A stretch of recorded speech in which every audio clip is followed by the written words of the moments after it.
हं.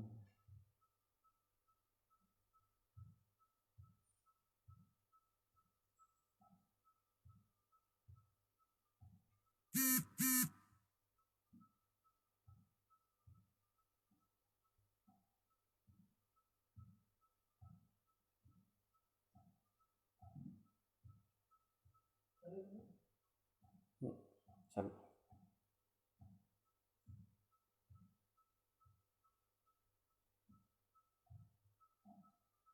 सज्जनाहो नमस्कार. समर्थ रामदास स्वामींच्या वाङ्मयावर आधारित प्रस्थान त्रयीचा आपण विचार करतो आहोत. यामध्ये आपण ग्रंथराज दासबोध या ग्रंथाचं चिंतन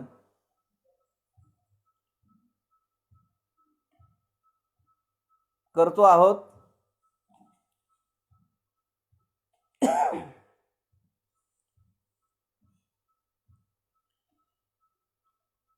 इंटरनेटचा त्रास असल्यामुळे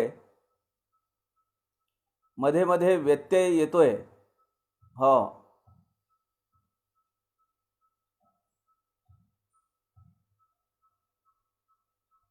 आवाज आणि चित्र दिसतंय का? जोशी बुवा, प्रकाशराव,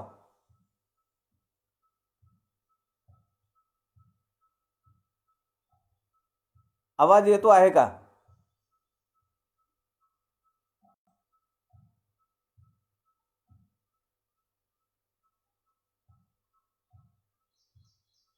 इंटरनेटच्या प्रॉब्लेममुळे सलगता राहत नाहीये.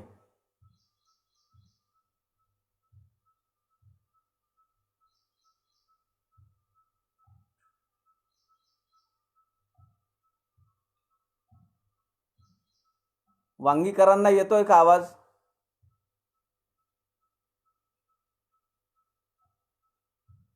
ठीक आहे, धन्यवाद.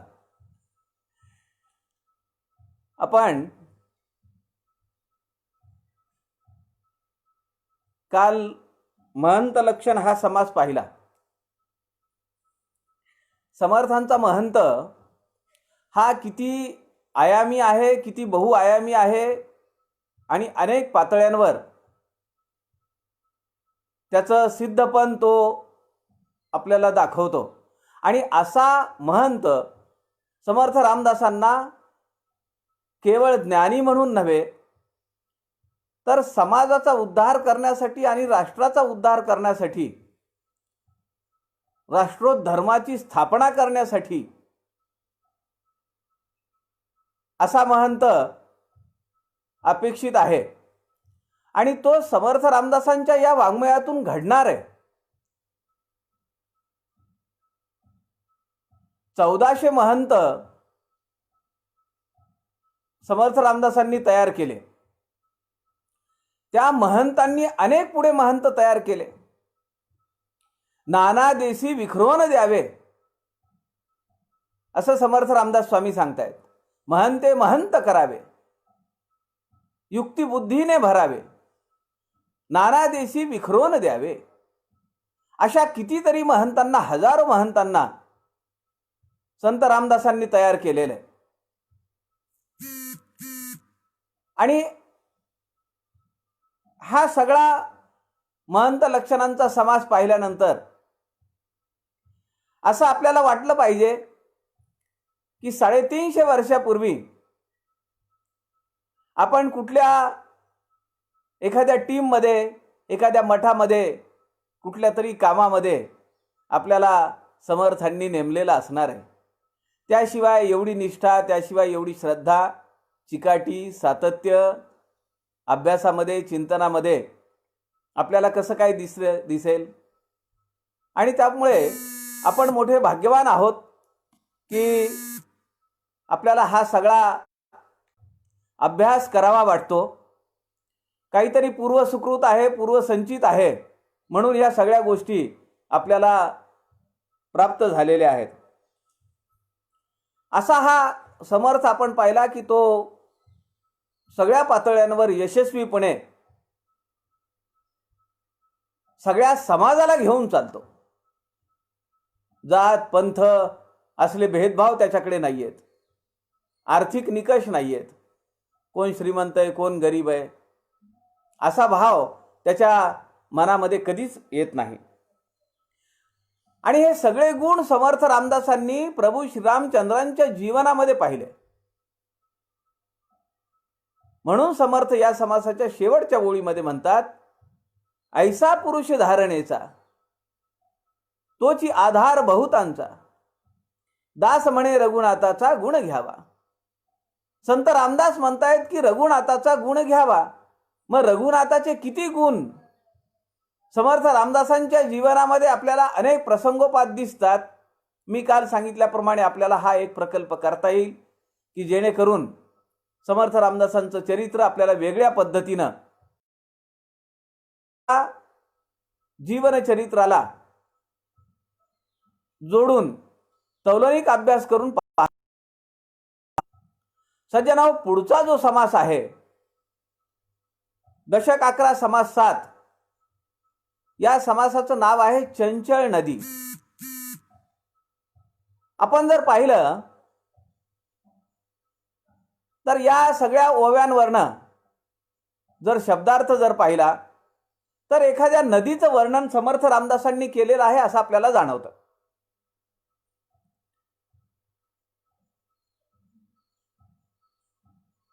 नदी उगमाला कशी असते, तिचं पात्र केवढं आहे, पुढे ती कशी विस्तीर्ण होत जाते, आणि त्या प्रवाहामध्ये काय काय प्रसंग येतात, काय काय वस्तू आहेत, काय काय घटना घडतात, हे सगळं जर वर्णन आपण वाचलं तर आपल्याला असं वाटेल की ही एखाद्या नदीची कहाणी समर्थांनी या ठिकाणी लिहून ठेवलेली आहे. पण आपण अभ्यासक आहोत, त्यामुळे आपल्याला या नदीमध्ये सुरुवातीला जो शब्द समर्थ रामदासांनी जोडलेला आहे चंचळ, त्या चंचळ शब्दावरून आपल्याला निश्चळपर्यंत जायचंय. चंचळापासून निश्चळापर्यंत जायचंय. खरं तर प्रवास कसा असतो, निश्चळापासून चंचळापर्यंत जे अव्यक्त आहे ते व्यक्त होत आहे आणि ते वाहत पुढे जात आहे. पण या समासाचं वैशिष्ट्य असं आहे की ही सगळी नदी आणि त्याचं वर्णन पाहत असताना आपल्याला असं लक्षात येईल की ही नदी पृथ्वीच्या पाठीवर ज्या अनेक नद्या वाहत आहेत त्यातली नदी नाहीये. ही चंचळ नदी आहे. याच चंचळ नदीवरनं आपल्या असं लक्षात येईल की मायेचा प्रवाह जो आहे त्याचं वर्णन समर्थ रामदासांनी नदीचा दृष्टांत देऊन, नदीचं रूपक देऊन अत्यंत सुरेख मनोहारी शब्दांमध्ये केलेलं आहे. या ठिकाणी जसं मी म्हणालो तसं नदीचा उगम आपल्याला माहिती आहे की आपण उत्तराखंड किंवा हिमाचल प्रदेशामध्ये जर गेलो, आपल्यापैकी बरेच जण गेले असतील, आणि त्या ठिकाणी अनेक वेळा गुप्त गंगा लिहिलेलं असतं आणि उंच पहाड असतो आणि त्या पहाडातून एक धार येत असते आणि त्याच्या खाली नाव दिलेलं असतं गुप्त गंगा. लोक ते पाणी पितात, स्वच्छ पाणी असतं. आम्ही कर्दळीवनला गेलो होतो 4 वर्षाखाली, तेव्हा मधला जो एक गॅप आहे, म्हणजे श्रीशैलम, त्या श्रीशैलमवरनं आपण पाताळ गंगा जी आहे ती क्रॉस करून पलीकडे जेव्हा जातो, व्यंकटेश बेट जे आहे ते, आणि तिथून आपला पायी प्रवास चालू होतो.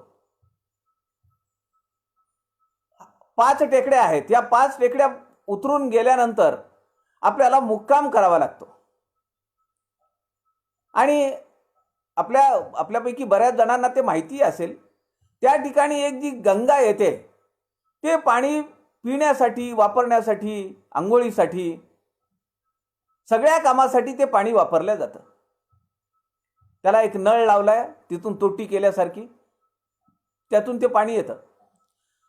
संत रामदासांनी चंचळ नदी या समासामध्ये जे वर्णन केलेलं आहे नदीचं, ते असंच आहे की ही नदी जेव्हा सुरू होते, आपल्याला माहिती आहे त्र्यंबकेश्वरला आपण जर गेलो काशीजवळ, तरी गोदावरी कशी चालू होते, थेंब थेंब थेंब थेंब अशी बारीक धार आहे त्या ठिकाणी.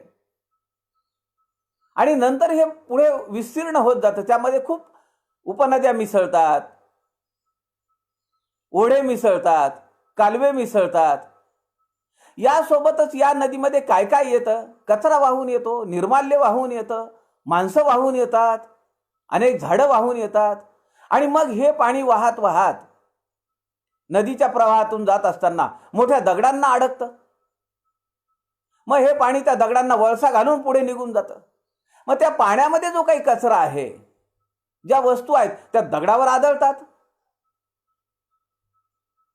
काही कडी कपाऱ्यांमध्ये फसून बसतात, कचरा बसतो.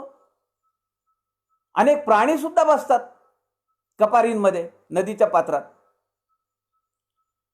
खरं तर सुरुवातीला जे पाणी येत असतं, धारेचं पाणी, एक बारीक पातळ धार असते किंवा थेंब थेंब थेंब थेंब जे पाणी येतं ते अत्यंत पवित्र आहे. आणि नंतर ती पवित्रता कमी होत जाते. आत्ता आपण पाहतो आहोत लॉकडाऊनच्या परिस्थितीमध्ये त्या गंगेचं स्वरूप आपल्याला दाखवले, प्रदूषण किती कमी झालंय, काय मोठं विस्तीर्ण पात्र आहे. असं पात्र पुढे होत जातं, परंतु उगमाच्या ठिकाणी ते अत्यंत सूक्ष्म असतं. हरिद्वारला जी गंगा आहे ती उगमाला एवढं पात्र असेल का? शक्यच नाही. तिचं अत्यंत पवित्र, अत्यंत शुद्ध, अत्यंत सूक्ष्म असं तिचं उगमस्थान आहे. आणि त्यानंतर मग त्या गंगेचा प्रवाह वाढत जातो. समर्थ या ठिकाणी हे वर्णन करत असताना मूळ माया कशी आहे हे सांगतायत आपल्याला. आणि या मूळ मायेच्या प्रवाहामध्ये सामान्य माणसं वाहत जातात. पण या सगळ्या माणसांमध्ये, लाखो करोडो माणसांमध्ये काही साधक असे आहेत की जे उलटे पोहत जातात. म्हणजे निश्चळाकडून, चंचळाकडून निश्चळाकडे जातात आणि आपल्या जीवनाचं इप्सित साध्य करून घेतात. परब्रह्म प्राप्ती. चंचळाकडून निश्चळाकडे जाणे, निश्चळ परब्रह्म आहे आणि माया ही चंचळ आहे. या मायेच्या प्रवाहामध्ये कित्येक लोकांची डोकी फुटतात, वाहत जातात, त्यांचं सगळं आयुष्य संपून जातं आणि ते प्रवाहासोबत गटांगळ्या खात निघून जातात. बहुतांश लोक, करोडो लोक अशाच पद्धतीने जातात. परंतु त्यातली काही मंडळी जी आहे तर ती उलट्या दिशेने प्रवास करतात आणि त्यांना समर्थ रामदासांनी अत्यंत सुरेख, अत्यंत गोड शब्द वापरलाय, वृत्ती शून्य योगेश्वर. समासाच्या शेवटी ही ओवी आपल्याला पाहता येईल. हा सगळा जो प्रवास आहे निश्चळाकडून चंचळाचा घेऊन जाणारा, तो नदीचा प्रवास, चंचळ नदीचा प्रवास हा माया नदीचा प्रवास आहे. आणि जे साधक आहेत, जे ज्ञानी पुरुष आहेत, ते उलट्या दिशेने प्रवास करतात. ते कठीण आहे, पण ते आपल्या इप्सित स्थळापर्यंत जातात आणि परब्रह्माची प्राप्ती करून घेतात. आता या नदीच्या प्रवाहामध्ये काय काय आहे? वळणे वाकाने भोवरे, उकळ्या तरंग झरे, लादा लाटा कातरे, ठाई ठाई श्रीराम. ओसाणे वाहती उदंड, झोतावे दरकुटे दगड, खडके बेटे आड, वळसा उठे श्रीराम. आपण पाहतो ना, याचा अनुभव आपल्याला आहे. आपण नदीला जातो, आता पावसाळ्याचे दिवस आहेत, दुथडी नदी भरून वाहतीये. प्रवासामध्ये वगैरे आपल्याला अशा नदी दिसत आहेत. आणि अशा नदीमध्ये वळणे वाकाणे भोवरे, वळण आहे पाण्याला. वाकाण म्हणजे खालीवर होतंय पाणी, त्या पाण्यामध्ये भोवरे आहेत आपल्याला माहिती आहे की पट्टीचे पोहणारे सुद्धा त्या भोवऱ्यात अडकले तर प्राणाला मुकतात. उकळ्या तरंग झरे, अनेक तरंग आहेत त्यावर, अनेक झरे त्याला मिळत आहेत आतल्या आत. लादा, लाटा, कात्रे. लाटा म्हणजे लाटा येत आहेत, लादा म्हणजे मोठा झोत पाण्याचा आलेला. धरणाची दारं उघडली की मोठा झोत पाण्याचा येतो. त्याप्रमाणे ओसाणे वाहती उदंड, अनेक प्रकारचे ओहळ, कालवे, ओढे, उपनद्या त्याला त्या गंगेच्या प्रवाहाला मिळत आहेत. झोतावे दरकुटे दगड, अनेक झोत त्यामध्ये येतात, अनेक झाडं त्यामध्ये येतात, अनेक दगड त्यात आहेत. खडके बेटे आड वळसा उठे, जिथं खडक आहे, बेट लागलेलं आहे, पण हे पाणी थांबतं का? माया थांबत नाही. ती तिचा अव्याहतपणे प्रवास तिचा चालू आहे. आणि ती अनेक लोकांना, सामान्य माणसांना, जसा त्या पाण्याच्या प्रवाहामध्ये घरातला पसारा वाहून जाईल, घरं वाहून जातील, मोठमोठी झाडं उन्मळून पडतात ती वाहून जातात, लोकांचं सामान जातं, निर्माल्य जातं, काय जात नाही त्यामध्ये. अशा नदीचं रूपक समर्थ रामदासांनी आपल्या समोर नदीचा दृष्टांत देऊन माया नदी कशी चंचल आहे, आणि हे जे प्रसंग आपण पाहतो नदीमध्ये ते सगळे आपल्या जीवनातले प्रसंग आहेत. आपण हा असा विचार केला पाहिजे तर आपल्याला ही नदी समजेल. हे सगळ्या गोष्टी आपण आपल्या जीवनामध्ये अनुभवत असतो. नदीतून वाहत जाणारी जी माणसं आहेत प्रवाहाच्या दिशेने, ही बहिर्मुख वृत्तीची आहेत.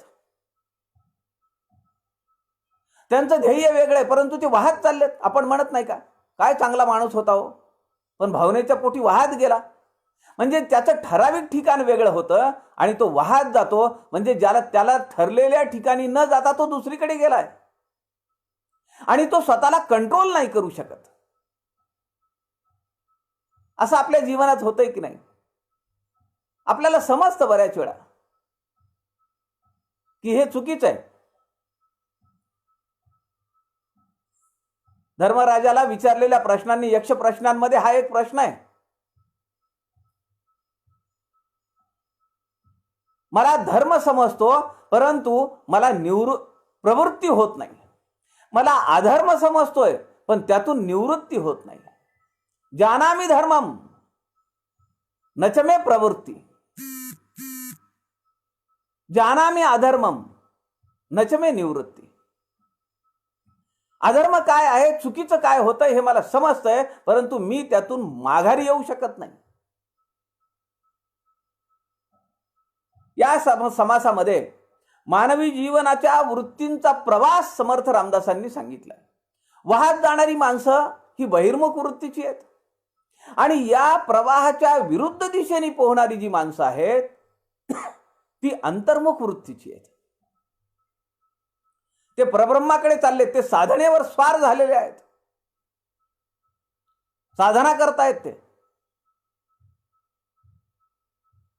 त्यात त्रास होणार, त्यात खडतरता आहे, काठिण्य आहे, परीक्षा आहे, पण त्या परीक्षेला ते उतरतायत, पास होत आहेत. समर्थ पुढे म्हणतात, ते पाणी जात असताना जिथं माती आहे ती माती वाहत जाते त्या पाण्याच्या प्रवाहाने. मृदभूमी तुटून गेल्या, कठीण तैशाची राहिल्या, ठाई ठाई उदंड पाहिल्या, सृष्टीमध्ये श्रीराम. एक ती व्हॉट्सअपवर पोस्ट येत होती, पाण्याचा प्रवाह येतो आहे, लोक सगळे त्या काठावर आहेत, आणि पाण्याचा प्रवाह जो जोराने येतो, आणि काठावर जी घरं उभारलेली आहेत तर ते असा एक एक एक एक कडा त्या पाण्यामध्ये जातो, आणि अक्षरशः त्या पठारावरचं जे घर आहे ते घर त्या पाण्यामध्ये पडतं, आणि माणसांचा आकांत दाखवलाय. केदारनाथला जात असताना, किंवा आता 2-4 दिवसाखाली केदारनाथ हा सिनेमा मी पाहत होतो. काय अवस्था आहे हो केदारनाथचा. तो नैसर्गिक प्रकोप जेव्हा झाला त्याच्यानंतर दुसऱ्या वर्षी आम्ही तिथं गेलो होतो, तिसऱ्या वर्षी. आणि आमच्या रांगेमध्ये जो माणूस होता तो मागच्या 10 वर्षापासून येत होता, मागची 2 वर्ष तो आलो नाही असं त्यांनी सांगितलं. पण त्यांनी असं सांगितलं, दर्शन घेत असताना त्या पायरीच्या समोर आम्ही होतो आणि साधारण 100 फुटांवर आम्ही होतो. तर तो माणूस असं सांगत होता की या ठिकाणी किमान 10 फूट खोल होतं हे. एवढा भराव वाहून आलेल्या माती आणि दगडांमुळे झाला. काय पाण्याचा झोत आहे, काय काय वाहून आलं. आणि सगळा हिमालय, आपल्याला माहिती असेल की हिमालयाची जी भूमी आहे ही टणक नाहीये. त्यामुळे आपण जेव्हा केदारनाथ बद्रीनाथला जात असतो, तुम्ही जर सूक्ष्म दृष्टीनं बारकाईनं जर पाहिलं तर आपण जात असताना जे कडे असतात, एका बाजूला जो उंच डोंगर आलेला असतो त्याची माती ढासळत असते. आत्ताचे पंतप्रधान माननीय मोदींनी अनेक त्यावर उपाययोजना करून चांगल्या रस्त्यांची व्यवस्था केलेली आहे, चालू आहे ते काम. मी आपल्या देशांमध्ये अनेक राज्यांमध्ये फिरलो, पण उत्तराखंड त्या राज्यामध्ये जे बोर्ड लावलेले आहेत ते मी बोर्ड कुठेही पाहिले नाहीत. आणि मला त्याचं विशेष कौतुक वाटलं, त्यातली मार्मिकता माझ्या लक्षात आली. बद्रीनाथ केदारनाथला दरवर्षी जाणारे किंवा वर्षातून 4-5 जीवनातून 4-5 वेळा मी जाऊन आलो म्हणणारे तुम्हाला किती लोक सापडतील? बोटावर मोजणारे पण नाहीयेत. एकदा जाऊन आला माणूस का नमस्कार करूनच येतो, मी पुन्हा येणार नाही. ती जी धडकी भरते तिथल्या प्रवासानी, ती माती गळत राहते. असं वाटतं की काय होईल. एका बाजूला ती खोल नदी आहे आणि एका बाजूला उंच कडा आहे आणि ते फेसाळ वाहणारं पाणी मोठं धडकी भरवतं आपल्याला. त्या उत्तराखंडमध्ये अनेक बोर्ड तुम्हाला दिसतील. त्या बोर्डांवर लिहिलेलं आहे, आपके पुनरागमन की प्रतीक्षा में. का बोर्ड लिहावे लागले सरकारला तिथल्या? त्यांना माहिती आहे की एकदा इथे येऊन गेलेला माणूस सहजासहजी पुन्हा इकडे फिरकत नाही. पण तिथली माणसं राहतायत का नाही? जीवनामध्ये असे अनेक प्रसंग येतात. अशा प्रसंगांना तोंड देऊन जो माणूस कणखरपणे उभा राहतो, जीवनाचा प्रवास करतो, तो खरा. जे उद्ध्वस्त होतात, कुटुंब उद्ध्वस्त होतात, माणसाचं जीवन उद्ध्वस्त होतं काही घटनांमुळे, दुःखद प्रसंगांमुळे, तो खरा माणूस नाहीये. आणि हे सगळी जी ताकद आहे, ही सगळी एनर्जी मिळते अशा प्रसंगांमध्ये, सुख दुःखांच्या भल्या मोठ्या प्रसंगांमध्ये, तर ही सगळी मिळते दासबोध ग्रंथाच्या अभ्यासात. म्हणून सज्जन हो, ग्रंथराज दासबोध आणि समर्थांचं वाङ्मय हे जीवनाला तारून नेणारा हा ग्रंथ आहे. परवा मालेगावचे श्रीराम रोडेंनी एक शब्द वापरला, तो माझ्या लक्षात आहे, व्यवहार ज्ञान कोश. ग्रंथराज दासबोध हा मानवी जीवनाचा व्यवहार ज्ञान कोश आहे असं ते म्हणाले. आणि खरंच आहे. मानवी जीवन किती उत्तुंग आहे आणि ते किती यशस्वीपणे जगलं पाहिजे ते सांगणारा हा ग्रंथ आहे. आणि ही जी संसार माया आहे, ही जी माया रूपी नदी आहे, ही या माणसाला ती कशी ठोसकारे खायला लावते, खाली पाडते, त्याला रक्तबंबाळ करते, हे सगळं वर्णन समर्थ रामदासांनी चंचल नदी या समासामध्ये केलेलं आहे. मृदभूमी तुटून गेल्या. जी माती आहे ती पाण्यासोबत वाहून जाते. कठीण तैशाची राहिल्या, पण जे दगड आहेत, खडक आहेत, ते मात्र तसेच आहेत. ठाई ठाई उदंड पाहिल्या सृष्टीमध्ये. असे प्रसंग आपण अनेक वेळा पाहतो. समर्थ रामदास भारतभर फिरले, त्यांनी किती ठिकाणी पाहिलं असेल. अहो, तेव्हा पर्जन्यमान किती होतं, किती पाऊस पडत होता, किती नदीची विस्तीर्ण पात्र होती. अशा परिस्थितीमध्ये काय वाहन होतं, काय साधन होतं. पण संत रामदास कसे फिरले, 12 वर्ष अखंड भारताची परिक्रमा केली. काय मिळालं असेल, कसं मिळालं असेल, पावसात कुठे राहिले असतील. आणि हे सगळं फिरत असताना, करत असताना त्यांचं सूक्ष्म निरीक्षण चालू होतं की जे 1660 मध्ये शिवथर घळीमध्ये बसल्यानंतर ते सगळं त्यांनी कल्याणांना सांगितलं आणि कल्याणांनी हे सगळं टिपून ठेवलं. अनेक वेळा मी जसं तुम्हाला म्हणालो की दुर्धर प्रसंग येतात आयुष्यामध्ये आणि माणूस आत्महत्या करतो.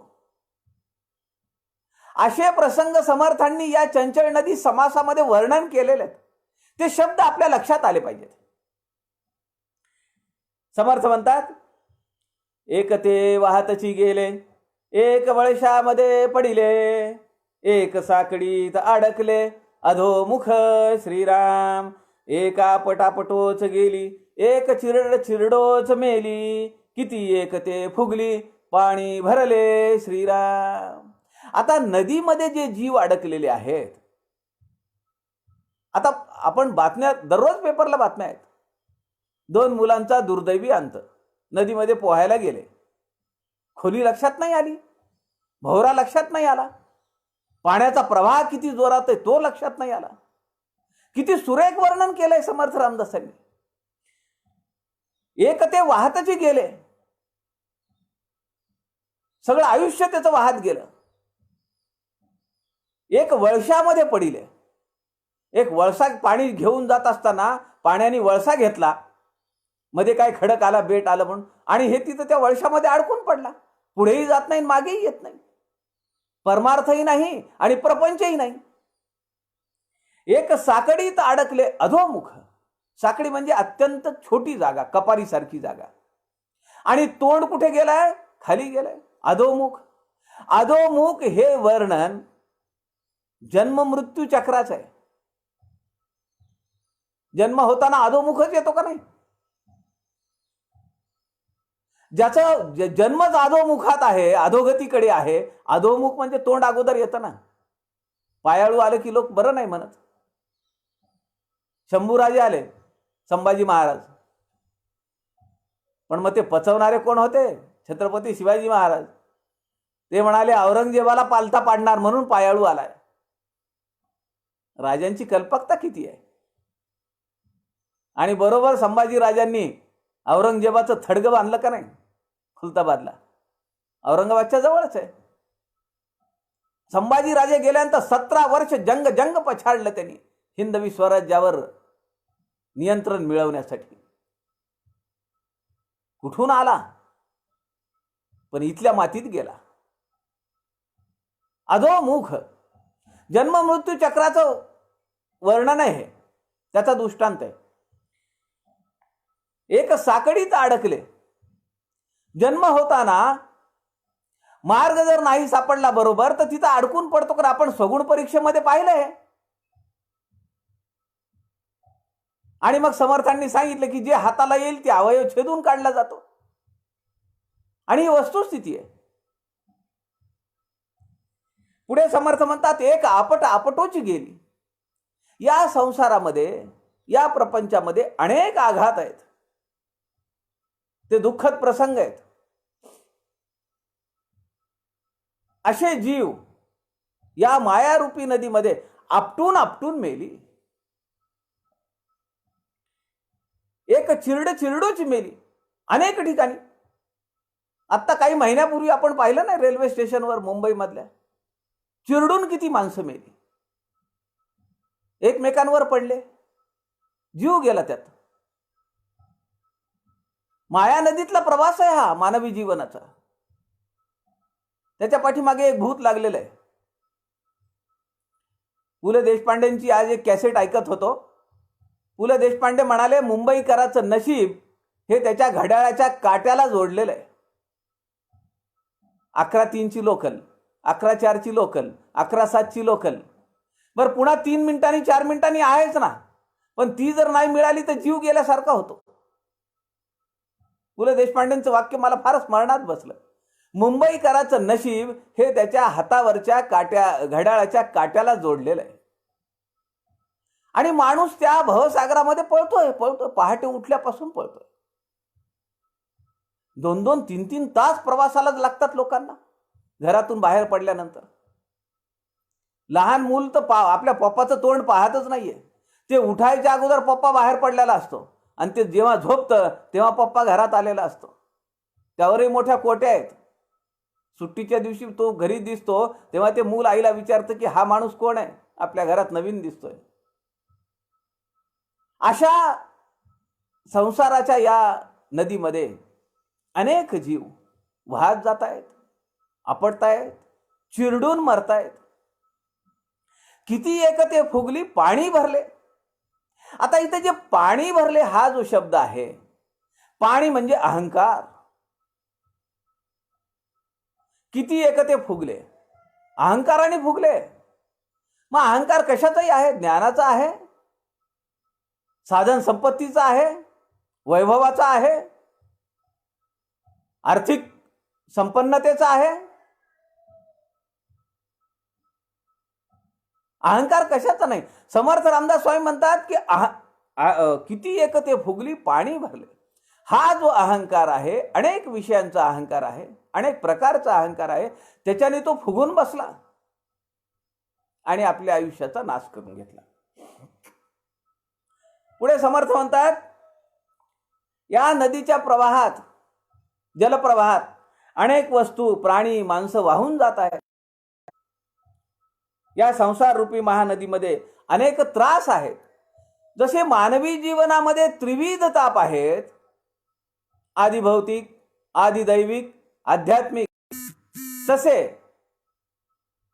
या नदीच्या प्रवाहातही अनेक ताप आहेत. आणि त्या सगळ्या तापांना त्यातले जे जलचर प्राणी आहेत, त्या पाण्यामध्ये काही जलचर आहेत, ते चावतायत. समर्थांना हा त्रास झाला का नाही? हा ताप झाला. वर्ष समर्थ टाकळीला साधना करत होते. पहाटे उठायचं, सूर्यनमस्कार घालायचे, 1200 सूर्यनमस्कार मुलांसोबत. पाण्यामध्ये जाऊन उभं राहायचं कमरे एवढ्या पाण्यात. माशांनी त्यांच्या कमरेच्या खालच्या भागाला, पायाला, तळव्यांपर्यंत टोचून टोचून खालच्या कमरेच्या खालच्या भागाचा रंग बदललेला होता. अनेक व्रण अंगावर आले होते. हाही तापच आहे ना. पुढे समर्थ ओवी क्रमांक 10 पासून अंतर्मुख वृत्तीचा जो माणूस आहे, जो साधक आहे किंवा ज्ञानी पुरुष जो आहे, तो मात्र प्रवाहाच्या विरुद्ध असतो. तो वाहत जातो का? सावधान म्हणताना किती लोक सावध होतात? समर्थ एकटे सावध झाले. समर्थांसारखे फार विरळ आहेत. चैतन्य महाप्रभू आहेत, गौरांग, अंध गुलाबराव महाराज आहेत. असे फार विरळा लोक आहेत की जे संसाराचा जो प्रवाह आहे त्याच्या विरुद्ध आहेत. ते त्या ट्रॅकमध्ये, त्या धोपट मार्गावर नाही आहेत. अशा ज्ञानी माणसाचा प्रवास समर्थ रामदास स्वामी या समासामध्ये ओवी क्रमांक 10 पासून आपल्याला समजावून सांगतायत. आणि मग पारमार्थिक पुरुष जो आहे तर तो साधनेच्या वाटेवर जातो. त्याला वेगवेगळ्या सिद्धी प्राप्त होतात, हे आपण पाहिलेलं आहे मागे. पण आता तो प्रवाहाच्या विरुद्ध चाललाय. परमार्थ प्राप्तीकडे त्याची वाटचाल चालू आहे. मग त्याने जी ही साधना आरंभ केलेली आहे, या साधनेचं फळ म्हणून त्याला काही सिद्धी प्राप्त होत आहे. मग काही लोक त्या सिद्धीमध्ये अडकून बसतात, हेही आपल्याला माहिती आहे. किती वेळा याचे संदर्भ संत रामदासांनी दासबोधामध्ये दिलेले आहेत. समर्थ वर्णन करतात, एक बळाचे निवडले ते पोहतची उगमास गेले, उगम दर्शने पवित्र झाले तीर्थरूप श्रीराम. ते परब्रह्म हे तीर्थ आहे, अमरत्व देणारं तीर्थ आहे, अमर करणारं तीर्थ आहे. जे बळाचे आहेत, साधना करण्यासाठी बळ लागतं, आंतरिक बळ तर लागतंच, शारीरिक बळही लागतं. म्हणून समर्थ रामदासांनी तपाचरण केलं, अत्यंत खडतर साधना केली, पण शरीराकडे दुर्लक्ष केलं का? बलसंपन्नता पाहिजे, मन, मनगट आणि मेंदू याचा विकास म्हणजे खरं शिक्षण आहे. स्वामी विवेकानंदांनी त्याचं वर्णन केलंय. एक बळाचे निवडले. काही निवडक लोक आहेत जे समर्थ वाङ्मयाचा अभ्यास करतात, दुपारी 2 वाजता निरूपणाला बसतात, कीर्तन असेल, प्रवचन असेल, जी जी वेळ संत समागम व्यासपीठावरून जाहीर केली जाईल ती वेळ साधतात. ते बळाचे लोक आहेत. एक बळाचे निवडले, ते पोहतची उगमास गेले. उलट्या प्रवाहाने पोहत जायचंय, किती अवघड आहे, पण ते पोहत जातात. उगम दर्शने पवित्र झाले. पवित्र झाले म्हणजे काय झाले? आता त्यांना सायोज्य मुक्ती मिळाली. आता जन्म मृत्यू त्यांच्यापासून सुटला. तेथे ब्रह्मादिकांची भुवने, ब्रह्मांड देवताची स्थाने, उफराटी गंगा पाहता मिळणे, सकळास तेथे श्रीराम. पवित्र झाले. हे शुद्ध पाणी आहे. आपल्याला माहिती आहे ना, गंगेचा प्रवाह जिथून चालू होतो ते अत्यंत पवित्र आहे, प्रदूषण मुक्त पाणी आहे. आणि पुढे समर्थांनी हे जे पाणी आहे, फार सुरेख सूक्ष्म निरीक्षण समर्थांचं आहे आणि तो सूक्ष्म भाव आपल्याला समजला पाहिजे. समर्थ म्हणतात हे जे पाणी आहे, हे पाणी ते किती सुरुवातीला शुद्ध आहे, किती पवित्र आहे, किती प्रदूषण मुक्त आहे, पण पुढे पुढे जसं वाहत जातं, विस्तीर्ण होत आहे पात्र, खोली वाढतीये, पण तसंच प्रदूषणही वाढत आहे. आणि ते ज्याला ज्याला ज्याच्या ज्याच्या सहवासात येतं ते तसं बनत जातं. मग समर्थ रामदासांनी त्याला पुढे उदाहरणं दिलेली आहेत. ओवी क्रमांक 11 मध्ये 11च्या पुढे समर्थांनी सांगितलंय की हे पाणी ज्या ज्या पिकामध्ये जातं, ज्या ज्या झाडाला जातं, तसं ते त्याची चव बनते. कारल्याच्या वेलाला हे पाणी उचलून जर दिलं मोटारीने, त्या नदीमधलं पाणी, मोटारी असतात का नाही, खूप मोटारी लावतात लोक, आणि नदीतलं पाणी ते फुकट आहे, प्रवाह दुथडी भरून नदी वाहतीये. मग हे पाणी लोक आपल्या शेतीला, विहिरीला वापरतात, भरून ठेवतात तिकडे. मग समर्थ या ठिकाणी म्हणतात की ते जर ते द्राक्षाच्या वेलींना गेलं तर ते गोड होत आहे, मिरचीच्या वाफ्यांकडे गेलं तर ते तिखट होत आहे, कारल्याच्या वेलींना गेलं तर ते कडवट होत आहे. म्हणजे पाणी मुळात हे चांगलं आहे. आत्मतत्व हे शुद्ध आहे. जीवात्मा जेव्हा जन्म घेतो तेव्हा तो तसाच असतो, निर्भेळ. म्हणून आपल्याला लहान मुलं आवडतात का नाही? काही विकार असतात का हो त्यांच्या चेहऱ्यावर? लहान मुलाचा पापा घ्यावा वाटतो, त्याला जवळ घ्यावं वाटतं, ते आपल्या अंतःकरणाचा ठाव घेतं. लहान मुलं केव्हाही आपल्याला सोडवत नाहीत. तसं मोठ्या माणसाबद्दल होईल का? नाही होत, कारण त्यामध्ये विकार भरलेले आहेत. असा मानवी जीवनाचा आणि या चंचल नदीच्या पाण्याच्या प्रवाहाचा कसा प्रवाह चाललाय आणि कसे घटना, कसे प्रसंग येतात ते समर्थ यामध्ये सांगतायत. एक्या संगे ते कडवट, एक्या संगे ते गुळचट, एक्या संगे ते तिखट, तुरट क्षार श्रीराम. ज्या ज्या पदार्थास मिळे तेथे तद्रूपची मिळे, सखोल भूमी स्तुंबळे, सखोलपणे श्रीराम. विषामध्ये विषची होते, अमृतामध्ये मिळून जाते, सुगंधी सुगंधते, दुर्गंधी दुर्गंध श्रीराम. माणूस जेव्हा जन्मतो ते बालक निरागस आहे, पण तेच जर उद्धव स्वामींसारखं जे बालक होतं ते समर्थांच्या सहवासात आलं. आणि 2 मठांचे मठपती आहेत उद्धव स्वामी. फार 3-4 शिष्यांना हा बहुमान मिळालेला आहे, केवळ 3-4 शिष्यांना, की 2-2 मठांचे ते मठपती आहेत. त्यामध्ये आमचे उद्धव स्वामी आहेत. 10 मुलं झाली कुलकर्ण्यांना, बाकीचे 9 कुठे आहेत?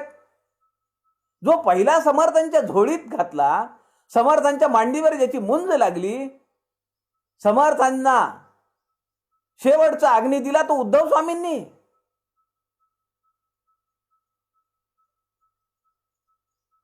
काय भाग्य आहे. असं बऱ्याच वेळा होतं. ज्याचा सहवास एखादं मूल असतं आणि ते झोपडपट्टीमध्ये राहतं किंवा तिकडे येतं आणि अनेक दुर्गुण असलेल्या मुलांसोबत त्यांच्या सहवासात ते राहतं आणि नंतर काय होतं ते पाकीटमार होतं. म्हणजे माणूस हा जसं पाणी सुरुवातीचं शुद्ध आहे, पवित्र आहे, निर्भेळ आहे, तसाच माणूस सुद्धा त्याचं अंतःकरण हे तसंच आहे, शुद्ध आहे. पण ते ज्यांच्या ज्या माणसांच्या ज्या वृत्ती असलेल्या माणसांच्या सहवासात राहील तसं ते बनतं. त्याचं उदाहरण समर्थांनी किती मार्मिकपणे आपल्याला दिलेलं आहे.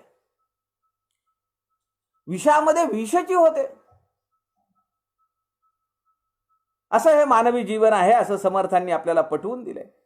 वैराग्यशाली माणसं जी आहेत ती मीपण विरहित साधना करतात आणि या मिथ्या मायेला बाजूला करून आपल्या उगमापर्यंत म्हणजे परब्रह्मापर्यंत ते पोहोच जातात म्हणजे साधना करीत जातात. साधना खडतर आहे. पाण्याच्या प्रवाहाच्या विरुद्ध पोहणं खडतर आहे. जमतं का? पोहणंच जमत नाही लोकांना तर, आणि ते उलट पोहत जायचं. पुढे समर्थ असं म्हणतात की असे जे ज्ञानी लोक आहेत त्याचं वर्णन समर्थांनी या समासाच्या शेवटी केलंय. उगमा पहिलीकडे गेले तेथे परतोन पाहिले, तव ते पाणीच आटले काही नाही श्रीराम. आता जिथून उगम आहे चित्र डोळ्यासमोर आणा. त्र्यंबकेश्वरला आपण गेलात, गोदावरी नदीच्या प्रवाहातून असा उलट प्रवाह करत आपण त्र्यंबकेश्वरला जर गेलो आणि जिथून ती धार पडतीये त्याच्या पलीकडे काय? काहीच नाहीये. तिथं कुठं पाणी आहे? म्हणून समर्थ म्हणतात उगमा पहिलीकडे गेले. जिथून उगम आहे त्याच्या पलीकडे गेल्यानंतर तेथे परतोन पाहिले, तिथं बघितलं तर काय आहे? तर ते पाणीच आटले काही नाही. परब्रह्म स्वरूपाच्या ठिकाणी मायेचा काही स्पर्श आहे का? काहीच नाही. माया कशी असेल तिथे? तिथं अलीकडे आहे. समर्थांच्या शब्दामध्ये ऐलीकडे. ब्रह्मवस्तूचं दर्शन झाल्यानंतर तिथं कशाचाही संसर्ग होणार नाही. माया राहतच नाही तिथं. आणि पुढे अशा ज्ञानी माणसाला समर्थांनी उपाधी दिलेली आहे, वृत्ती शून्य योगेश्वर याचा पाहावा विचार. दास म्हणे वारंवार किती सांगो श्रीराम. किती सांगावं? किती वेळा सांगायचं की ही माया नदी आहे, हे सगळं माईक आहे, हे सगळं खोटं आहे, यातून बाहेर पडलं पाहिजे, परब्रह्म स्वरूपाची प्राप्ती करून घेतली पाहिजे. समर्थ म्हणतात की किती वेळा सांगितलं. आता 107 समास झाले. 107 समासात किमान 50 वेळा तरी हा विषय आलाय का नाही? हा संदर्भ समर्थांनी सांगितलाय आपल्याला. म्हणून समर्थ म्हणतात की किती सांगो, किती वेळा सांगायचं मी, पण कंटाळत नाहीत हा समर्थ. अहो दासबोध लिहून झाला नंतर शिष्याला आत्माराम सांगताना पुन्हा ते म्हणतायत, अरे तुझी मला तळमळ आहे, तुझ्याबद्दल माझ्या अंतःकरणात कळवळ आहे. तू विचारत नाहीस कारण तुला भीड आहे. गुरूंना कसं विचारावं याच्याबद्दल तुझ्या मनामध्ये इन्फेरियरिटी कॉम्प्लेक्स निर्माण झालेला आहे, ते मला माहिती आहे. म्हणून मी तुला जवळ बोलावलंय, तुझ्या पाठीवरनं हात फिरवतो आणि पुन्हा मी तुला ते समजावून सांगतो. समर्थ आत्मारामामध्ये म्हणतात का नाही दुसऱ्या समासामध्ये,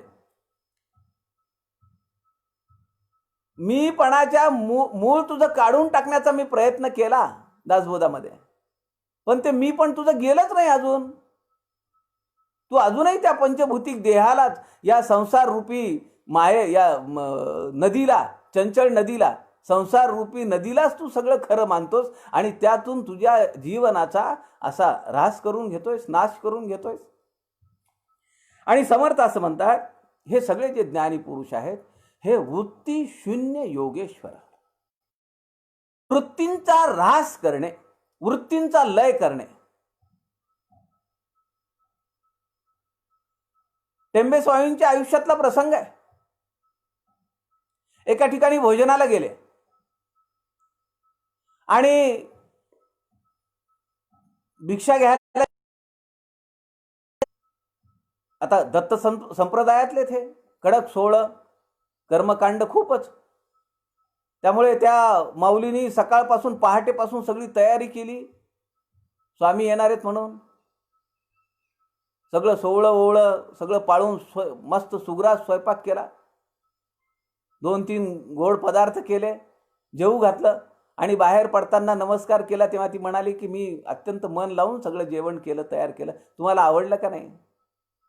तेव्हा टेंबे स्वामींचं उत्तर काय? ते म्हणतायत तुम्ही ताटात वाढलं ते मी पोटात घातलं. याला म्हणायचं वृत्ती शून्य योगेश्वर. केवळ पोट भरणे हा देह धर्म पाळणे. मग ते गोड होतं का तिखट होतं, आंबट होतं का खारट होतं, मीठ होतं का नव्हतं, हा विचार नाहीये. वृत्ती रहित अवस्था. आपण अनेक जण योगधारणा ध्यानधारणा करणारी माणसं आहोत. योगामध्ये काही क्षण ही तदाकारता मिळते का नाही? वृत्ती शून्य अवस्था. कुठलाही विचार, कुठल्याही विचाराचा तरंग मनामध्ये येत नाही. आणि तेव्हा असं वाटतं की आपलं हे जे शरीर आहे ते अत्यंत विरळ झालेलं आहे, वेटलेस झालेलं आहे, ही जाणीव होते. वृत्ती शून्य योगेश्वर अशी उपाधी समर्थांनी अशा ज्ञानांना दिलेली आहे. आणि चंचळ नदी ही जरी वरून आपल्याला हे सगळं वर्णन एखाद्या सामान्य नदीचं वाटलं, पण हे मानवी जीवनाची हा जो प्रवाह आहे, मानवी जीवन, माणसं कशी त्या प्रवाहामध्ये वाहत जातात, कशी अडकतात, कशा त्यांना दुखापती होतात आणि त्यांना जे त्रिविध ताप होतात, म्हणजे ते प्राणी जे आहेत पाण्यामधले ते त्यांच्यावर अटॅक करतात, त्यांना चावतात, त्यांना वेदना देतात, कुठे दगडावर जाऊन अडकतं आदळतं, पाणी भरतं पोटामध्ये, अहंकाराने ते पोट भरलेलं आहे. किंवा अशी माणसं आपल्या जीवनाचा नाश करून घेतात.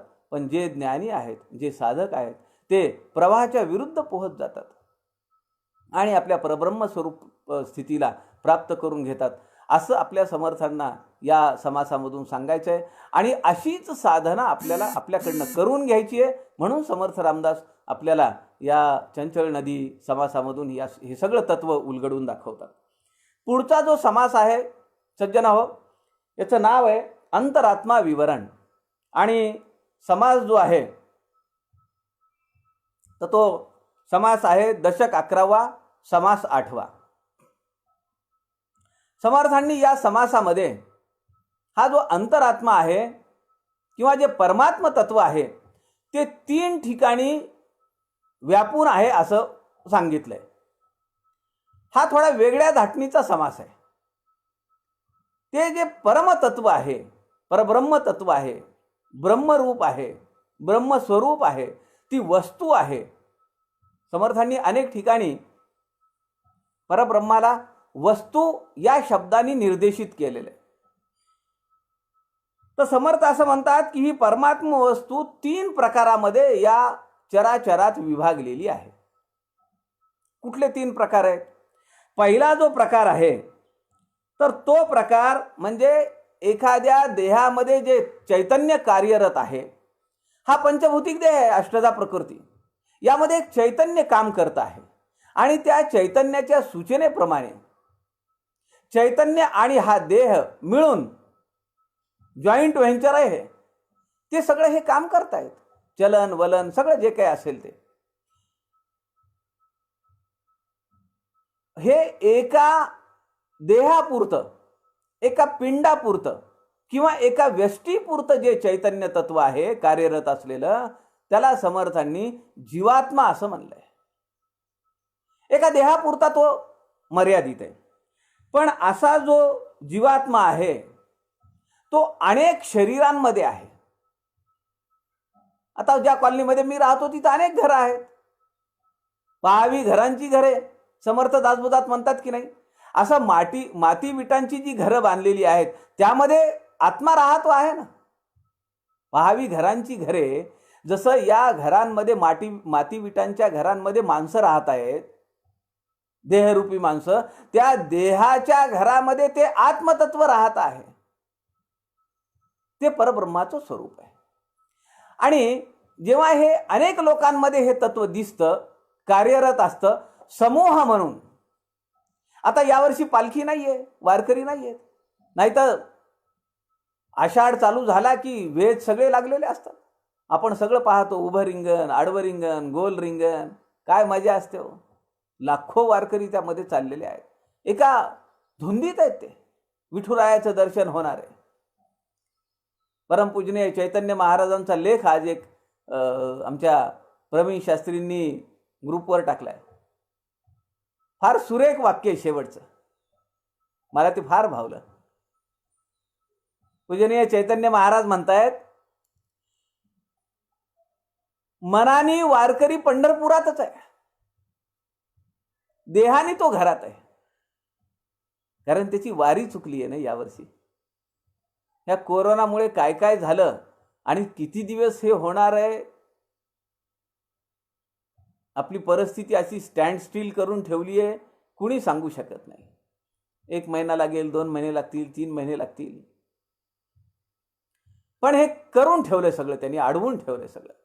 तसं आमच्या 300-350 वर्षापासून जो प्रघात आहे हैवती बाबांनी चालू केलेला, हैवती बाबांची माऊलींच्या दारावर पायरी आहे. बघा काय इच्छा असते, शेवटची इच्छा. कोण म्हणतं माझी राख सगळ्या पृथ्वीवर टाका, कोणी म्हणतं नद्यांमध्ये प्रवाहित करा. आमचे हैवती बाबा म्हणाले, मला माऊलींच्या समाधीच्या समोर पहिल्या पायरीच्या खाली ठेवा. म्हणजे माऊलींच्या दर्शनासाठी जे वारकरी येतील, जे भक्त येतील, ते सगळे माझ्या शरीराला त्या वारकऱ्यांच्या पायांची पुनीत झालेली धूळ मला पवित्र करील आणि मग हे भक्त दर्शनाला जातील. आजच्या लेखामध्ये पूजनीय चैतन्य महाराज म्हणतायत, वारकरी घरात आहे देहानी, पण मनाने तो पंढरपुरात आहे. आणि त्याला जो वियोगाचा दुःख सहन करावं लागतंय वारकऱ्याला, हे फक्त वारकऱ्याला आहे का हो? चैतन्य महाराज म्हणतायत, ते दुःख, त्या वियोगाचं दुःख, त्या विरहाचं दुःख स्वतः विठ्ठलाला सुद्धा आहे. काय उदात्त संकल्पना आहे. विठ्ठलाला सुद्धा हुरहुर वाटत असेल. तसं तो जो समूह आहे आणि त्या समूहामध्ये जे चैतन्य तत्व आहे त्याला अंतरात्मा असं समर्थांनी या समासात नाव दिलंय. आणि या समासाचं नावही अंतरात्मा निरूपण असं आहे. आणि समर्थ पुढे म्हणतात की जिथे जीव नाही. आता आपल्याला माहिती आहे की या अवकाशामध्ये अनेक आकाशगंगा आहेत, गॅलेक्सीज, आणि त्यामध्ये एक आकाशगंगा आपली आहे की ज्या आकाशगंगेमध्ये अनेक ग्रहांसोबत एक पृथ्वी ग्रह आहे. अनेक उपग्रह पृथ्वीला आहेत, काही आम्ही पण सोडलेले आहेत कृत्रिम उपग्रह. ते आपल्या पृथ्वीच्या भोवती फिरत असतात आणि ते सांगतात ओसामा बिन लादेन कुठं लपलेला आहे. कोरोना विषाणूचा प्रसार ज्यांच्या माध्यमातून झाला देशभर, ते तबलिगीवाले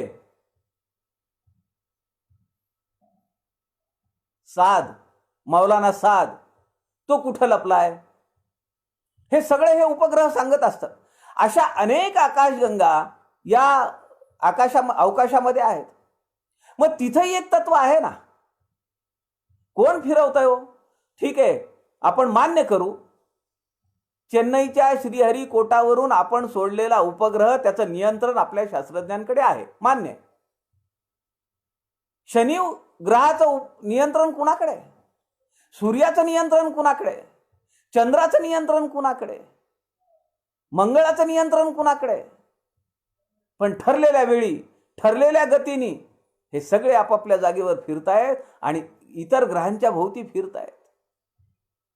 म्हणून ठरलेल्या वेळी सूर्योदय होतोय, ठरलेल्या वेळी सूर्यास्त होतीये. अहो, आम्हाला 2-4 लोकांचं घर असतं. आमच्या घरामध्ये किती माणसं असतात? 5-50 वर्ष तर लांब राहिली.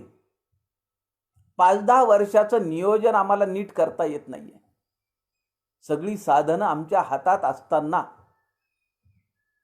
हजारो वर्ष झाली आहेत. कोण फिरवतं हे सगळं? बरं, कृती दिसतीये म्हणजे कारण आहे ना.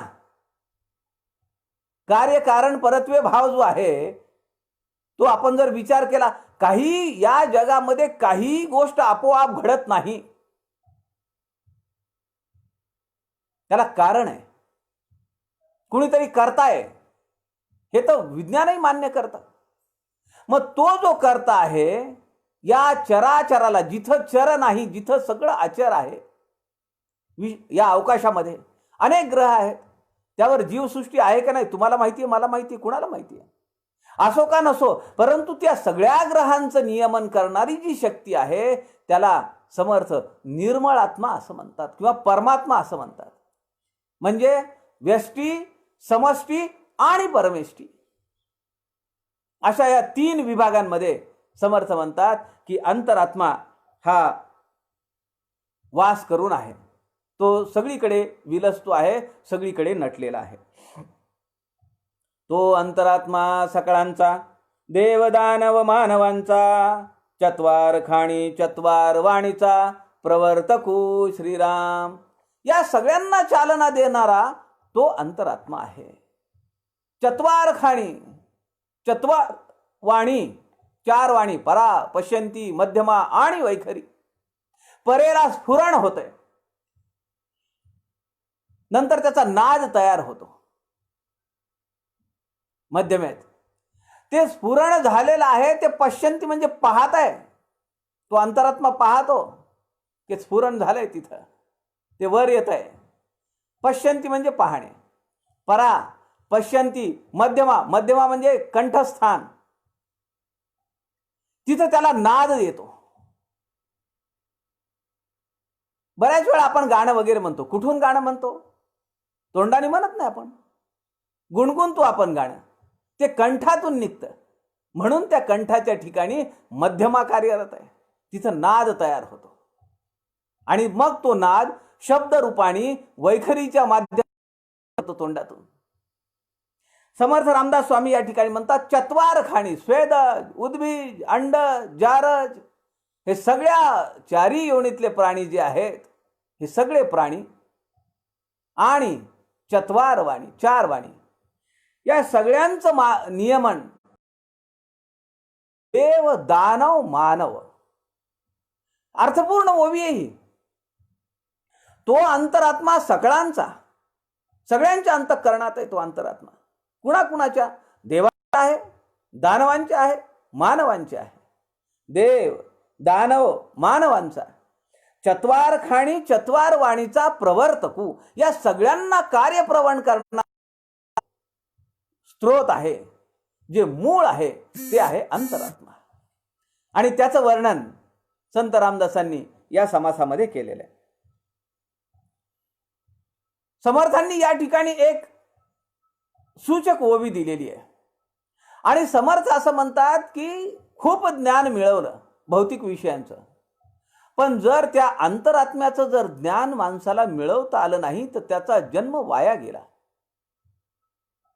खूप विद्या उदंड शिकला, प्रसंगमान चुकतची गेला, तये विद्येला कोण पुसे, समर्थ सांगतात की नाही. तसा अंतरात्म्याला जर जाणता आलं नाही तर विद्या कुठलीही त्याला काही अर्थ नाही, असं समर्थ सांगतात. उदंड ऐकिले देखिले, अंतरात्म्यास नवचे पुरविले, प्राणी देहधारी बाहुले, काय जाणे श्रीराम. मानवाला समर्थ रामदासांनी मनुष्य जीवनाला काय उपाधी दिली आहे? बाहुले. ह्याच्यापेक्षा यकश्चितपणा काय, कुठली उपमा द्यायची? बाहुली कशी असते हो? त्याला चावी असते किंवा बॅटरी असते, त्याशिवाय बाहुली चालेल का? जेवढ्या चाव्या फिरवू तेवढी ती चालते, किंवा जेवढा वेळ बॅटरी ती सेल चालू असेल तेवढा वेळ ती चालते, नंतर तिची स्पीड कमी व्हायला लागते. आणि एक वेळ अशी येते की ती बाहुली थांबते. आणि जे चालतं फिरतं आहे त्यालाच घेऊन खेळतात की नाही मुलं? माया जे चालतं फिरतं आहे त्यालाच घेऊन खेळते. जे प्रेत होऊन पडलंय, जे निस्तेज झालंय, त्याच्याच वाटेलाच जात नाही. निस्तेज होऊन पडणं, शवासारखं पडणं, काष्टवत पडणं, हे कुणाला दोनच अवस्थांमध्ये ते आपल्याला दिसेल. एक ज्याच्यातून चैतन्य गेले ते, आणि दुसरा ज्ञानी पुरुष आहे. त्याला सगळा संसार किंवा या सगळ्या घटना ज्या आहेत तर त्याला त्याच्या खिसगंतीतही नसतात. त्याला या घटनांचं किंवा या सभोवतालचं काहीही पडलेलं नसतं. तो त्याच्या साधनेमध्ये मग्न असतो, गुंग असतो. समर्थ या ठिकाणी म्हणतात, उदंड ऐकिले देखिले. खूप ज्ञान मिळवलं, खूप शास्त्र वाचली, खूप निरूपण ऐकली, खूप प्रवचन ऐकली, खूप शास्त्रग्रंथांचा अभ्यास केला, पण अंतरात्म्यास न वचे पुरविले. अंतरात्म्याकडे पाहता नाही आलं, अंतरात्म्याचा अभ्यास नाही केला, अंतरात्म्याला जाणण्याची प्रक्रिया जाणून नाही घेतली किंवा त्याचा प्रयत्नच नाही केला, तर प्राणी देहधारी बाहुले, बाहुले म्हणजे बाहुले, काय जाणे, काय माहिती आहे त्याला. म्हणून हा जो अंतरात्मा आहे सज्जनो, या सगळ्या चराचराच्या सृष्टीच्या चलनवलनासाठी जे कारण आहे ते आहे परमात्म स्वरूप. ते जे चैतन्य आहे ती ब्रह्मशक्ती आहे. त्या ब्रह्मावर अनेक शक्ती कार्यरत होतात, त्याला त्याचं काही पडलेलं नाहीये. पण मूळ तत्व जे आहे तर हे परब्रह्म स्वरूपाचं आहे. जसं अगोदरच्या समासामध्ये पाणी एका संगे एक कडवट, एका संगे गुळचट समर्थ सांगतात, तसं तुम्ही मला सांगा की तुमच्या समोर 4 वाट्या आणल्यात आणि त्या 4 वाट्यांमध्ये एकामध्ये बासुंदी आहे, एकामध्ये खीर आहे, एकामध्ये पेढा आहे आणि एकामध्ये जिलेबी आहे. हे 4ही पदार्थ तुम्हाला खायला दिले. तुम्हाला जर विचारलं की चव कसे आहेत, तर आपण काय सांगू, गोड आहेत. यांच्या चवीचं वर्णन करता येईल का? जिलेबी गोड आहे, बासुंदी गोड आहे, खीर गोड आहे, लाडू गोड आहे, पण त्या चवीचं वर्णन नाही करता येणार. मूळ तत्व काय आहे? गोडपणा आहे. ब्रह्मतत्व हे चराचर व्यापून आहे. फक्त ते काय झालंय, त्या आकाराच्या दृष्टीने ते बदल झालेला आहे असं आपल्याला दिसतं, पण तत्व एकच आहे. समर्थांनी या ठिकाणी मानवी जीवनाला बाहुले असं अशी निर्भसना केली आहे एका दृष्टीने जर पाहिलं तर. म्हणजे जो या अंतरात्म्याकडे पाहत नाही, त्याला जाणण्याचा प्रयत्न करत नाही, समर्थांनी त्याला देहधारी, देहाच्या रूपाने, मागे एकदा काय सांगितलं, पाषाणाहून हीन आहे असं सांगितलं. काय समर्थांचं सूक्ष्म निरीक्षण आहे. पाषाण त्याला रत्न माणकं करोडो रुपयाची किंमत आहे. माणसाच्या आयुष्याला काही किंमत आहे का? खच पडला ना स्पेनमध्ये, इटलीमध्ये, चिलीमध्ये, आपण पाहिलं. आपल्याला कल्पना आहे, माहित नाही मला, परंतु जो या कोरोना विषाणूच्या संसर्गामध्ये जो सुरुवातीचा मृत्यू दर आपल्याकडे होता तो 1.5 ते 2.25% होता. आज तुम्हाला परिस्थिती काय माहिती आहे? 4.5% हा दर वाढलेला आहे. काय परिस्थिती आहे? माणसाच्या जीवनाची किंमत काय तसं जर बघितलं तर समर्थ म्हणतात की अशा माणसाच्या जीवनापेक्षा जमिनीमधले पाषाण महत्वाचे आहेत. पाचू, वैडूर्य, गोदेमणी, अनेक पाषाणांचे किंवा त्या दगडांचेच प्रकार समर्थांनी आपल्याला आपल्या समोर वर्णन केले आहेत. अहो, हिरे माणकं, एक एक हिरा कोट्यावधी रुपयांचा आहे किमतीचा. एखाद्या माणसाच्या आयुष्याची किंमत आहे का एवढी? किड्या मुंगीसारखी माणसं मरतायत. 4 दिवसाखाली वीज पडली, पूर आला, 91 लोक गेले, 91, आणि एकाच गावामधले 18 लोक विजेखाली सापडून मेले. काय किंमत आहे माणसाच्या जीवनाची? समर्थ म्हणतात बाहुलीसारखं जीवन आहे. का? तर आम्ही त्या अंतरात्म्याची ओळख करून घ्यायचा प्रयत्न केला नाही.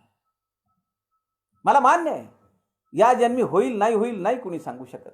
समर्थ म्हणाले क्रिया पालटे तात्काळ. आता आमची क्रिया पालटल्यानंतर साधना चालू होईल. साधना चालू झाल्यानंतर त्या साधनेच्या गतीवर आम्हाला फळसिद्धी मिळेल. फळसिद्धीमध्ये जर अडकून पडलो तर आमची गंतव्य ठिकाण जे आहे ते अजून लांब झालं. किती जन्म घ्यावे लागतील माहिती नाही.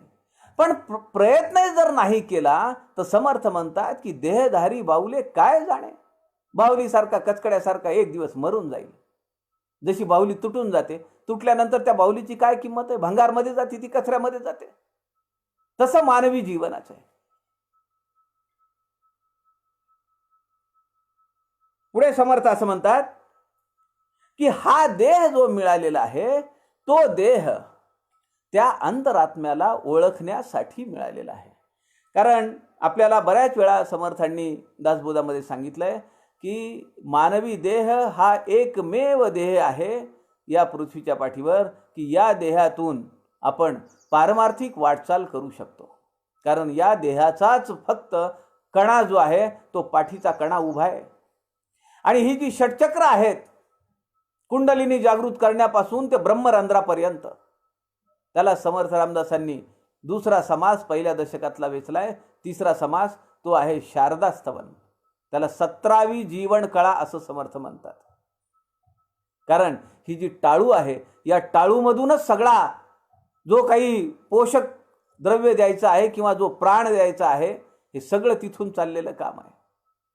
वंकनाळेमधून रस मिळाला तो देहाचा मिळाला. देह वाढण्यासाठी त्या वंकनाळेचा किंवा ती जी नाळ आहे, झार आहे, त्याला आपण काय म्हणतो, त्या आईच्या पोटातून, आईच्या शरीरातून तो रस सगळा त्या देह वाढण्यासाठी मिळाला. पण हे आत्मतत्व त्या देहासोबत वाढलं पाहिजे. ते आत्मतत्व कायम जागृत असलं पाहिजे. त्याला पोषण जे मिळालेलं आहे ते टाळूतून मिळालेलं आहे. आणि त्याला समर्थ रामदासांनी किंवा पातंजलींच्या योगशास्त्रामध्ये किंवा योग साधनेमध्ये त्याला ब्रह्मरंध्र असं म्हणलंय. ते 6वं चक्र आहे. त्यापर्यंत तिथपर्यंत आपली साधना झाली पाहिजे. म्हणून हा देह मिळालेला आहे. समर्थ म्हणतात पण माणूस ज्याने देह दिला त्याला विसरून जातो. संत कबीरांचा एक फार सुरेख दोहा आहे, जिस यार ने नथ दी उसका सुमिरन बार बार, जिस यार ने नाक दिया उसको भूल गई पार. काय मार्मिक आहे, वास्तव आहे आणि दहात पण आहे. बुद्धी चातुर्य, बुद्धी प्रामाण्यवाद जर पाहायचा असेल तर तुम्हाला संत कबीरांच्या दोह्यांमध्ये पाहायला मिळेल. कुठेही अंधश्रद्धा नाहीये, कुठेही भोळा भाव सिद्धी जाव देवा मला पाव असले धारणा नाहीये संत कबीरांकडे. म्हणून संत कबीर हिंदू होते का मुस्लिम होते का अजून काय होते? संत कबीरांनी जाताना या सगळ्याला छेद करून दिला. त्यांची फक्त केवळ ज्योत त्या झोपडीतून वर निघाली आणि त्यांचे फॉलोअर्स, त्यांचे शिष्य भांडत बसले बाहेर. कबीर असं म्हणतायत. समर्थ रामदास काय म्हणतायत?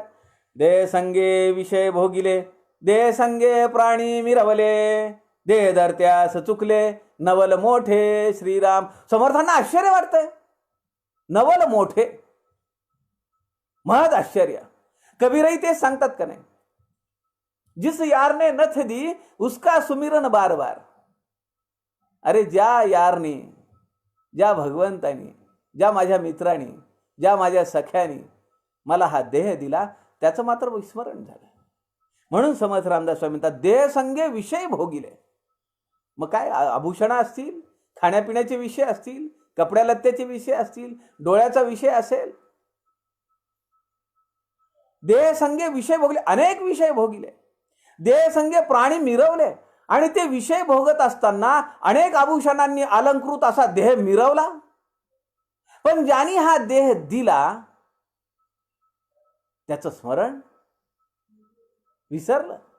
देह धरत्यास चुकले, नवल मोठे. आश्चर्य वाटतंय संत रामदासांना की अरे कसं काय विसरून गेला तू? एवढा सगळा देह तुला दिला, महत् प्रयासाने मिळालेला देह तुला मिळाला. पाप पुण्य जोडे तरीच नरदेह प्राप्त होय, तरीच नरदेह घडे. आणि समर्थ रामदास पुढे म्हणतात की असं त्या अंतरात्म्याला विसरणं किंवा त्या देवाला, मुख्य देवाला विसरणं, त्याचं विस्मरण होणं हा कृतज्ञपणा आहे. आणि खरं आहे ना, हे एखाद्याने आपल्याला वस्तू दिलेली असते, आपण ती वस्तू घेऊन मोठेपणा करतो, मिरवतो इकडे तिकडे, आपला मान वाढतो आणि मग आपण त्याला स्मरणात ठेवतो का? त्याचा कुठे उच्चार सुद्धा करत नाही की त्याची ही वस्तू आहे, त्याच्या वस्तूवर मी तुमच्या समोर एवढा मोठा झालोय. प्रापंचिक जीवनामध्ये, आपल्या मानवी जीवनामध्ये असे अनेक प्रसंग आहेत. शिक्षणापासून काय, नोकरीमध्ये काय, घरामध्ये काय, पण माणूस आपल्या स्वतःच्या कर्तृत्वाला महान मानतो, भगवंताला ओळखत नाही. हे दुःख समर्थ रामदासांना आहे. ओवी क्रमांक 15 मध्ये समर्थ म्हणतात, ध्येय धरत्यास चुकले नवल मोठे. आणि पुढे मग समर्थ असं म्हणतात की जी वैराग्यशाली माणसं असतात ती अंतर्मुख होतात आणि ते त्या अंतरात्म्याला ओळखतात, मुख्य देवाला ओळखतात आणि त्यांच्या लक्षात येतं की हे सब झूठ है.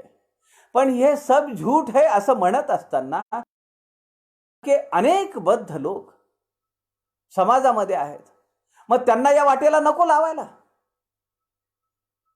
त्यांची वाटेला लावायचं, त्यांना घेऊन चालायचं वाटेवर. वारीच्या प्रवासामध्ये होतं का नाही, माणूस एखादा थकला भागला, लगेचच लोक काय करतात, गाडी थांबवतात, त्याला उचलतात, त्या गाडीमध्ये ठेवतात, आपल्यासोबत घेऊन जातात पंढरपूर पर्यंत. संत रामदास या ठिकाणी हेच वर्णन करतायत. असा जो ज्ञानी माणूस आहे, ज्याने मुख्य देवाला ओळखलं, तो स्वतःचा स्वार्थ साधत नाही. हे पहा, 11वा दशक आहे हा. या दशकाचं नाव आहे भीम दशक. आपल्या कायम स्मरणात असलं पाहिजे की 11व्या दशकापासून दासबोध ग्रंथाचा कायापालट झालेला आहे. आता हा ज्ञानी पुरुष, ज्याने मोक्षाची संकल्पना किंवा आत्मज्ञान प्राप्त केलंय, तो आता इतर लोकांना त्या मार्गाला लावण्यासाठी तो धडपड करतो. समर्थ हृदय नानासाहेब देवांनी याचं वर्णन फार सुरेख केलंय. अंतरात्म्याची उपासना म्हणजे लोकसंग्रह. 3च शब्द आहेत. मी काल तुम्हाला म्हणालो, गीतेमध्ये 22 वेळा भगवंतांनी लोकसंग्रह शब्द घेतलेला आहे. 22 वेळा. समर्थांचा ज्ञानी पुरुष लोकसंग्रह करतो, लोकांचा उद्धार करण्यासाठी तळमळतो, कारण त्याचं हृदय हे कारुण्याने भरलेलं आहे. आणि नानासाहेब देव जसं म्हणाले, अंतरात्म्याची उपासना करणं म्हणजे लोकसंग्रह करणं. मग असा माणूस, समर्थांनी शेवटच्या 2 ओव्यांमध्ये अंतरात्म्याला ज्या मूळ परब्रह्मापासून चेतना मिळाली, त्याच्याशी एक रूप होण्याची कला विवेकी पुरुष कौशल्याने साध्य करतो असं समजावून सांगितलंय.